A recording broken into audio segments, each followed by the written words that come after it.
After the loaded walking lunges the previous session, I was feeling a bit sore in my lower body, especially the adductors and the glutes. But I wanted to finally get back into what's the real fun stuff for me, and that is jumping and the Nordic curls. So I was taking it easy because I had not done this in a while.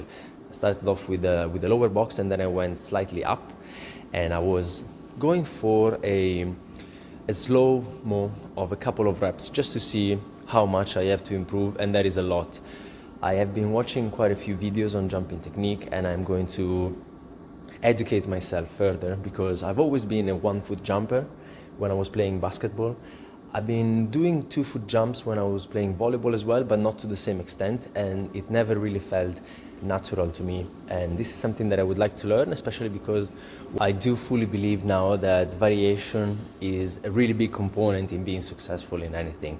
Being able to perform different movements, the same movement in different ways, is very valuable. So I was doing a few of these, and then I was pairing that with Nordic curls. Now here I was going very easy, but still going for full eccentrics. The focus was on keeping the hip fully locked and minimize the angle, the cheating angle, trying to get as much tension in there as possible without loading the tendon too much. So going really for slow and controlled repetitions all the way down, and then slowly trying to go into a bit of a concentric, maybe with a little help from my hands.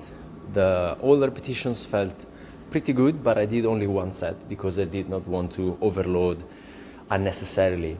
When I'm looking back at the reps, there isn't really much that I would like to change, and especially since I wasn't really feeling much in the back of my knee, I call this a success. I was supersetting this with another exercise that's coming back from a long time ago, which is the Lou raise, that I had to again regress kind of all the way down to 2.5 kilos. Back when my shoulder was healthy a few months ago, I was doing 5 kilos on each hand, all the way up to 18 or 19 repetitions. So this is the only set that I've done, and I did only 10 repetitions. I was still feeling a bit of an annoyance in the shoulder, and so I devoted the next part of the session to a bit more of the rehab process. I am feeling like if I am raising my arm sideways, so if I'm abducting it from the torso, I am not feeling the same discomfort that I was just a few weeks ago.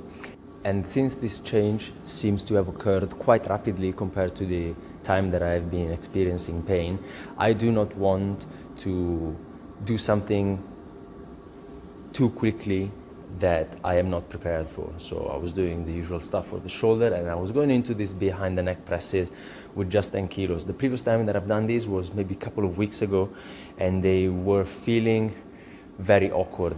Right now, they felt all right. I was doing only as many repetitions as I could without feeling any sort of a stretch inside the shoulder.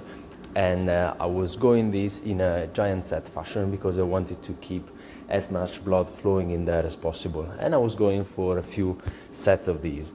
And I was finishing off with a few face pulls, again going up until when I was starting to feel a bit of a tug at the back of the shoulder, inside the shoulder.